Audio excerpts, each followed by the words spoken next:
Palang prutas, labas mo na rin. Yung binili niyo po, sir?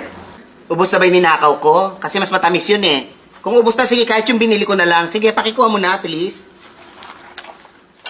Yung pamangkin ko, tulog pa ba? Sabi mo, kakain na. Gigisingin ko pa ba, sir? Wag na! Pakakainin natin ng tulog. Ha? Tignan natin kung makakanguya siya.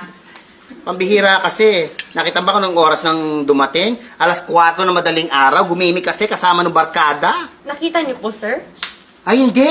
Gawa-gawa ko lang yon, katang isip lang. May hindi ka gumawa ng storya, may hindi ka gumawa ng chismis. Mamaya nga, lalabas ako doon. Sabi ko sa mga kapitbahay, yung kasambahay ko, ay tinanggal ko na kasi atribida eh.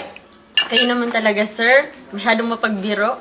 Ay, nako, eto ang mas nakakatawang joke.